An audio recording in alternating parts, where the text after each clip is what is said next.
Anyway, guys and gals, hey, sorry about all this mix-up. I was recording the first part of this video. I didn't realize I was getting that long in time, and my camera automatically stopped, and due to time constraints with the recording length.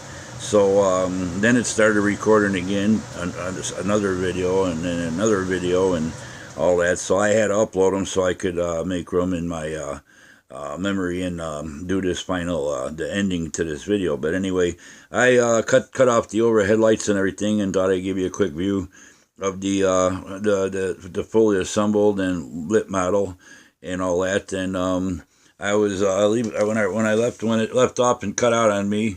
I was about to tell you the upper flashing light. There's a clear part. I forget the number, but it's not mentioned in the instructions at all. But you'll notice it on the clear part sprue that comes with the model kit. It's like a little triangular, almost like a pyramid-shaped part. It goes in there and it sticks up, and that'll kind of diffuse that light a little bit and stuff. And right now that light is sitting below the surface of the model, so that'll kind of bring the light up so you can see it flashing like it's actually a surface mounted navigation light. And the same on the bottom. The only difference is the one on the bottom, it does call that one out in the instructions, and that one's the same shape, but it's more rectangular, where the one that goes on top is more square. So just wanted to make sure on that. Another gentleman, Brad Hare, he touched base on that too, found the same issue. So and while I'm speaking to other people, I always give different people shout outs that do really well work and that follow my channel all the time and follow all my builds and stuff like that. So I know I've there's so many people, especially lately here. There's a lot of great guys that have been hopping on board and subscribing and checking out my videos. And down the line, I'll get to each and every one of you and stuff. But some couple guys that I've been following for a long time and stuff that do really great work. First one I'd like to mention is Brad Hare, and he does a variety of ships, sci-fi, cars, all different kinds of stuff and stuff. And his really cool videos that I get a kick out of watching, he's got what he calls the Ark. It's a great big shed, and it's basically like the Ark. At least two of each model kit, sometimes more than that, and stuff. And it's pretty cool. I mean, the amount of stats he's got is amazing. But me and him are both about the same place with our models, getting ready for paint and stuff, and we've noticed the same issues, and he's doing different things his way, and I'm doing kind of similar my way and stuff. And he's adding some extra detail here and there because he likes to make models his own, but he's an excellent modeler, got a great channel, a lot of interesting builds that he does. He does a lot of scratch building through the years. He does some vacuum form stuff, and that he sells. If you're ever interested, looking for something, you might. I think he does have a website too that you can go to, like a little store where he got some of his products and stuff. But he's an awesome modeler, great guy, got a great sense of humor, and he does a lot of really cool videos. So if you get a chance, go over and check him out. I think most the sci-fi modelers and even other modelers, they follow him pretty frequently and stuff. So, but if you haven't checked him out yet, go check him out. And another guy that really amazes me at his talent, his modeling skills, and it's not only on box models being built and stuff like that. If you get a chance, go check out Eagle Sci-Fi Modeler. He's quite the skillful person. I mean, he just did one recently, just for an example. I think it was a Hasbro, a Star Wars toy. I think it was a A-wing or something like that. But I mean, it's a great big. It's basically like a kid's play toy from the store. It's all fully built and everything. He buys these things, whatever. He tears them down, strips them, lights them, repaints them to look more realistic, adds detail to them, does washes on them, scribes panel lines, and you'd swear it was a model kit and not a kid's toy or something when he's done with it. The guy does super work and stuff, so if you haven't checked his channel out, give him a check too, man, because he's really great. And I know I've mentioned other people on here, Space Doc Modeling and different people like that, so You know, they're all great guys. I really appreciate all of them following me just like I follow them. And there's a lot of times, you know, I like look forward to seeing what they're working on and stuff, just like other people look forward to seeing what I'm doing. And you know, and like I says, down the line, I'll mention a lot of you other guys that have hopped on board recently, the last few months, ever since I started doing some of these Star Wars models and stuff like that. I did that little Defiant video series on building the kit, lighting it, and making a base and all that. So eventually, you know, once I get to, you know, get more familiar and stuff, there's a lot of you guys. With all this issues with this kit the past week, I haven't had a chance to check out your channels and stuff to see what you build. I know I've seen a couple of glimpses. There's a couple of guys that build really awesome model cars and stuff, and that. So once I settle down this week and start painting, where I gotta let things sit for a day or two to dry and completely cure, I'll get around to checking out all your channels too. I know of anybody that's been subscribing to me, I usually hit the subscribe button back, and the only times I don't is if I go over to your channel and I don't see no videos at all. I've had a couple guys like that this past week or so, and I don't subscribe if there's nothing for me to watch, you know. And if it's a case where you build models and you've been in it for a lot of years, don't be afraid to show us what you do. We like to look at your stuff just as much as you like to look at ours. And you know, we're not going to put you down. We're not going to cut you down low because you might not do good work. I mean, I'm not an excellent builder. I'm just somebody who enjoys the hobby, and I've been doing it for 48 years. You know, whether I do awesome work or not, you know, you guys are the judge of that. I just consider myself an average everyday modeler who enjoys the hobby and enjoys sharing with others what I do, besides my friends and stuff like that. So don't be afraid to show us what you do. You know, it's fun. It's a great community. A lot of us are very helpful when it comes to helping others out, or if we got a new kit that hasn't been built yet, or not too many been built. Like in this case, what I'm doing, discussing all the issues. I'm just basically doing that to scare you guys away from buying the model, but showing you what you can expect. You might have warp issues with certain parts. You might not. I know the instructions, that'll be a common issue with everybody. The photo etch, that's going to be a common issue too. But as far as the warped parts, there's been different people complaining about different parts being warped. And they're the bigger parts, like the main body section and the neck. I haven't heard of any other, but most other parts are pretty small. But anyway, here's a look at the Klingon K'tinga in lower light conditions. Like I said, these lights in the back of the head, they're not going to be that big and bright. They're going to be just little spotlights that shine down on the back of the head. But if you cover that up, you'll notice the bulkhead. When I cover them, you know, it's not going to be all lit up like that. You know, it's not like the Enterprise. And like I was saying too, this being molded in black, there was no light blocking on the inside. Maybe, you know, you can, if you want to give the light, the LEDs more to bounce around and shine through and stuff. But to me, it's pretty much adequate, other than a couple extra I added in the head on the top and bottom. And all that, but I know every modeler's got something that they don't like to do the most. In my case, you know, I don't mind doing all the lighting, soldering, all that, painting, assembly.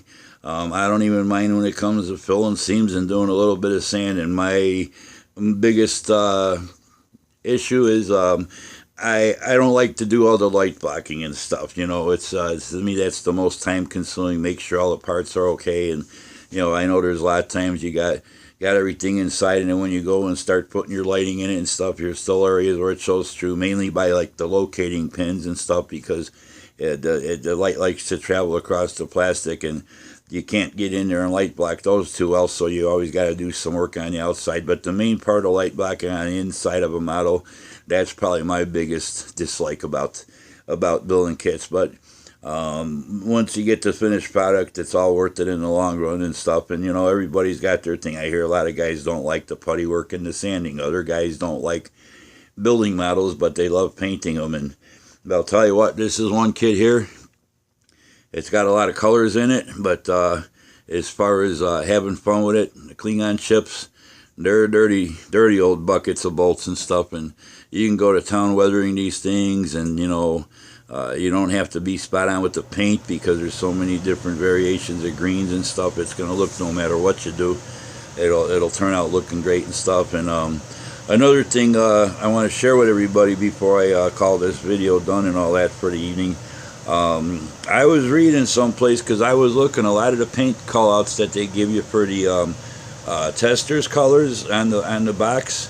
A lot of those colors aren't available no more, and I did read an article. It was from the beginning of this year or the end of 2017. Since testers has been taken over by Rust-Oleum, they are no longer. They're very slowly weeding out all their enamel paints and stuff. So there's a lot of colors out there that I noticed. I think there's like a light earth or something. They got Tamiya colors, but I've never really got into using Tamiyas that much. I was always happy with the Model Masters, the way they turned out. But a lot of these Model Master colors are going to be becoming more scarce, because the Rust-Oleum company owns testers now, and they're they're slowly weeding out the different colors and stuff. But another thing really don't matter to me, because lately here the good old airbrush hasn't been getting used as much, especially on bigger models, and mainly on this one because there's so many different greens.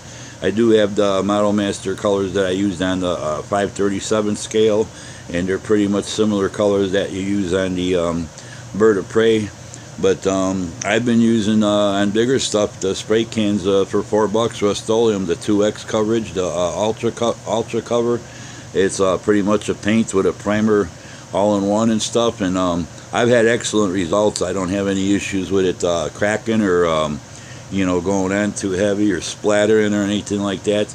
And right now I probably got about 6 different greens I've been picking up, different shades, testing them out on pieces of styrene just to see what I want to go with my base color, and then all the different panel colors and stuff. And there's a couple more colors, the lighter greens, I want to pick up during the next day or so before I start really getting into painting all the detail and stuff. But I've been getting for $4 for a big old can and stuff, compared to a bottle of Tamiya or Model Masters for around $4 or more.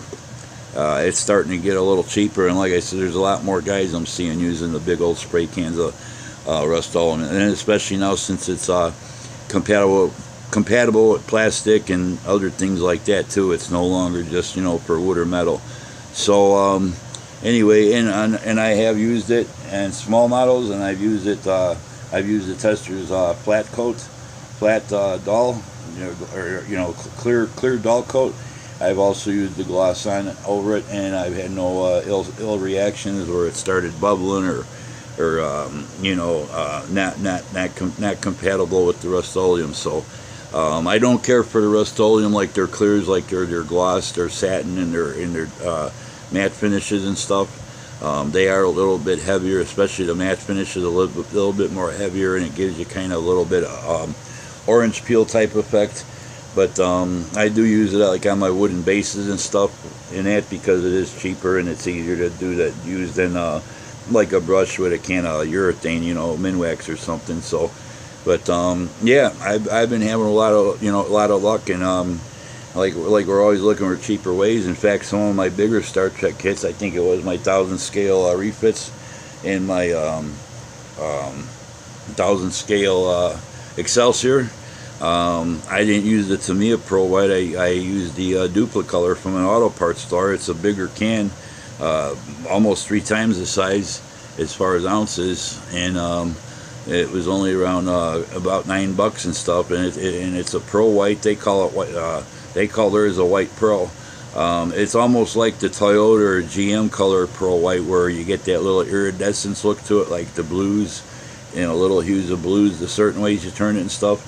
It looks a lot nicer than Tamiya Pearl White, and it also lays down smoother and stuff, and it's a little bit more glossy finish. Tamiya's is more just like a pearly, almost like a pearly clear. To get a real good coat of Pearl White, you got to use several coats of theirs, where the Duplicolor one coat, and it laid down a real nice pearl effect and stuff. So, and I did use it over a white primer too, but it still it just overall it was a better finish, and for almost like I says, almost 3 times the size of the can for a little under $9. It I think to me is as close to $7 for a 3-ounce can. So hey, give it a try. I see a couple other guys using duplicate colors too. So, but anyway, I just thought I'd share this model all built and lit and all that, and that way you guys got an idea. Don't be afraid to buy it. Like I said, you don't need to buy the lighting kit. If you know how to do your own lighting, it's fine. If you don't know how to do lighting, then go ahead, buy the lighting kit and use it. You know, I'm not against it, but you know, being I know how to do my own lighting, and most of you other guys that do a lot of sci-fi and stuff like that know how. It's just that's $70 that you don't have to put out of your pocket, that you can, you know, do another couple model kits or whatever and stuff, or buy yourself some supplies that you don't have to spend on something that's really not worth it. So till the next time, hope these videos have been helpful to you guys. Hope you've enjoyed them. Sorry about the little mishap with my camera running out of time on me and making me upload my videos before I got back to doing this final one. But want to thank all you guys for subscribing. Thanks for following all these videos. Thanks for your comments and feedback on different issues and stuff and all that. And like I says, despite all the issues, it will go together and make a nice kit. Unless you got a warped neck parts, you might have to request some replacement parts from round 2, because I think that'll create a big problem with getting everything straight up front. But you can see where I added a couple extra LEDs. Originally, these first few areas of windows on both ends didn't get enough light to them and stuff, and that's so I added a few. The ones behind the bulkhead that light up those windows there, those are just, you know, my own LEDs, but I put them in the same location that the lighting kit would have been and stuff and all that. So pretty much that's it. So till the next time, thanks for subscribing. Thanks for thanks to all the new subscribers. Thanks for hitting the like button. Thanks for all the great comments and questions and remarks and input and stuff you guys have been leaving. You know, it's been nice to meet a lot of new people here lately on YouTube that build models. And like I says, I haven't had a chance to check out a lot of your channels yet, but I will get around to it.